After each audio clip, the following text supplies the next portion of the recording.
Hello everyone, welcome to Krishna coaching centre. And आज का हमारा जो टॉपिक है that is national recruitment agency. ये वर्ड क्या है, क्यों ये न्यूज में है, आइए थोड़ा जानने की कोशिश करते हैं।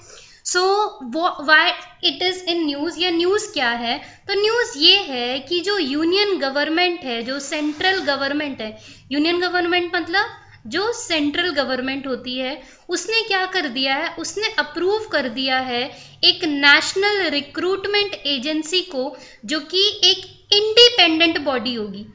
इस टर्म पे अभी हम आएंगे। इंडिपेंडेंट बॉडी होगी जो क्या करेगी, कंडक्ट कराएगी examination for the government jobs.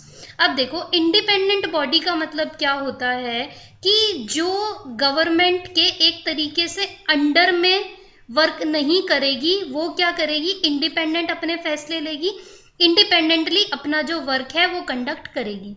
तो एनआरए की बात कर रहे हैं यहाँ पे, नेशनल रिक्रूटमेंट एजेंसी की। अब देखिए प्रॉब्लम क्या है, अगर हम प्रॉब्लम की बात करें तो आज के टाइम पे बहुत सारे एग्जाम्स होते हैं।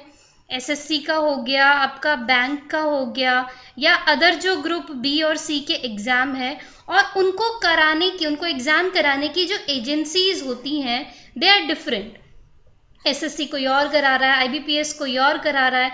सो इन सब को इन्होंने एक करके एक ही एजेंसी बनाने की बात करी है, that is NRA, national recruitment agency. अब देखिए इसका कंपोजिशन कैसे रहने वाला है, होगा कौन कौन इसमें। तो इसके जो हेड होंगे, चेयरमैन जो इनके होंगे, उनकी rank will be like same as secretary to the government of India. जो गवर्नमेंट ऑफ इंडिया के सेक्रेटरी हैं उनकी रैंक जो है वो उसके सिमिलर रखी जाएगी। उसके अलावा यहाँ पर जो रिप्रेजेंटेटिव्स होंगे उसमें मिनिस्ट्री ऑफ रेलवेज के रिप्रेजेंटेटिव होंगे, मिनिस्ट्री ऑफ फाइनेंस के होंगे, मिनिस्ट्री ऑफ फाइनेंशियल सर्विसेज के होंगे, उसके अलावा SSC, RRB railway recruitment board और आईबीपीएस, इन सब के जो भी रिप्रेजेंटेटिव्स होंगे वो उसमें होंगे। एग्जैक्ट कितने मेंबर्स होंगे उसके बारे में अभी कोई चर्चा नहीं है।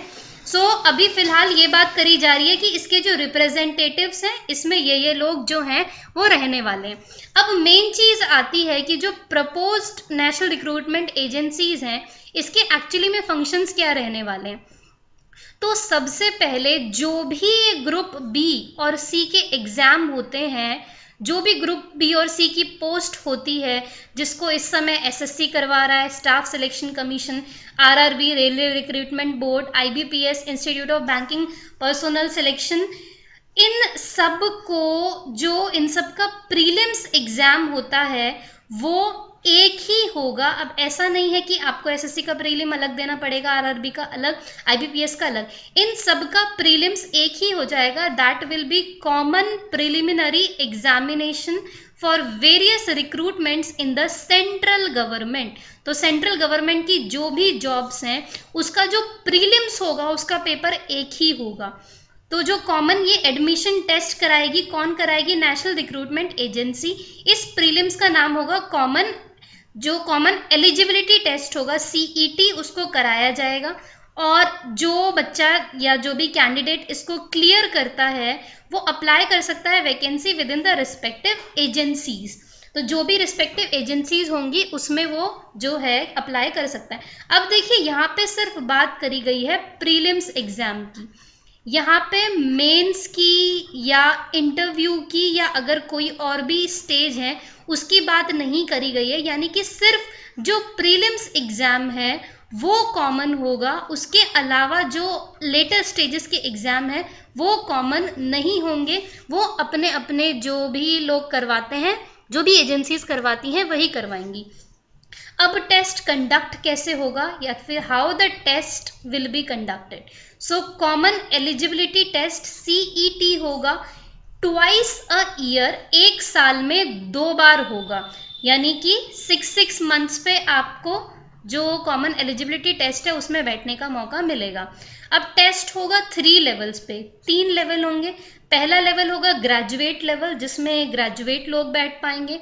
हायर सेकेंडरी लेवल 12th पास के लिए, और मैट्रिकुलेट लेवल जो है हायर सेकेंडरी 12th पास, मैट्रिकुलेट जो 10th पास के कैंडिडेट्स होंगे उसमें। अब जो प्रेजेंट रिक्रूटमेंट एजेंसीज हैं जैसे कि IBPS हो गया या आपका RRB हो गया या आपका SSC हो गया, सॉरी ये SSC है, SSC हो गया, it will remain in place, ये नहीं जाएगा क्योंकि जो प्रीलिम्स हैं वो ही आपका NRA कराएगा, बाकी जो एग्जाम्स है बाकी लेवल है वो आपकी रिक्रूटमेंट एजेंसीज ही कराएंगी।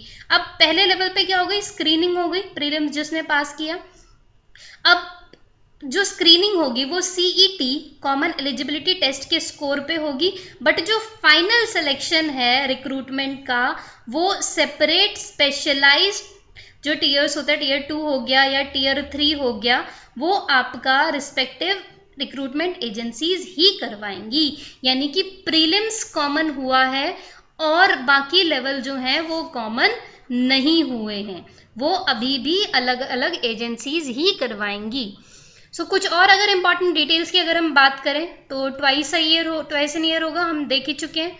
जो CET का स्कोर होगा वो वैलिड होगा for a period of 3 years, यानी कि 3 साल तक के लिए वो स्कोर वैलिड होगा। फॉर एग्जाम्पल आपने कॉमन एलिजिबिलिटी टेस्ट दिया, उसमें आपका स्कोर आया 65, ठीक है।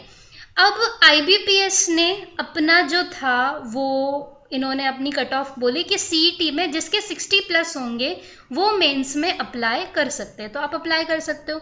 SSC ने बोला कि जिसके यहाँ पे 70+ होंगे वो मेंस में अप्लाई कर सकते हैं, तो फिर आप यहाँ पे अप्लाई नहीं कर सकते हो।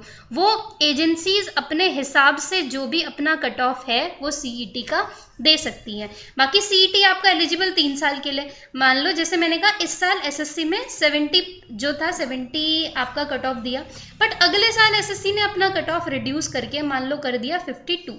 अब आप अप्लाई कर सकते हो क्योंकि ये 3 ईयर तक के लिए वैलिड रहेगा। दूसरा है एग्जामिनेशन सेंटर को हर एक डिस्ट्रिक्ट में रखने की बात करी है, ताकि बच्चे को जो ट्रैवल में प्रॉब्लम फेस करनी पड़ती थी, ट्रैवलिंग की कहाँ कहाँ जाना पड़ता था, पता नहीं सेंटर कहाँ दे दे, तो हर डिस्ट्रिक्ट में ये होगा। दूसरा, नंबर ऑफ अटेम्प्ट्स पे कोई रिस्ट्रिक्शन नहीं है, पर इसका मतलब ये नहीं कि आप जिंदगी भर पेपर देते रहोगे। जो एज होती है एक पर्टिकुलर एज लिमिट होएगी जो कि तय करेंगी रिस्पेक्टिव एजेंसी, जैसे SSC हो गया, IBPS हो गया, कि मान लो आप 35 साल के बाद पेपर नहीं दे सकते हो तो फिर आप नहीं दे सकते हो, लेकिन 35 तक आप जो कॉमन एलिजिबिलिटी टेस्ट है वो कितनी बार भी दे सकते हो। और फिलहाल इस एग्जाम को 12 लैंग्वेजेस में रखने की बात इन्होंने करी है, 12 लैंग्वेजेस में ये टेस्ट जो है वो कंडक्ट करवाया जाएगा। सो इसको हम यहीं तक रखते हैं। So thank you so much, I will meet you all in my next video. और हमारे चैनल से जुड़े रहने के लिए आप हमें सब्सक्राइब कर सकते हैं और इसे शेयर कर सकते हैं हर उस इंसान के साथ जिसको इसकी ज़रूरत है। So thank you so much, I will meet you all in my next video.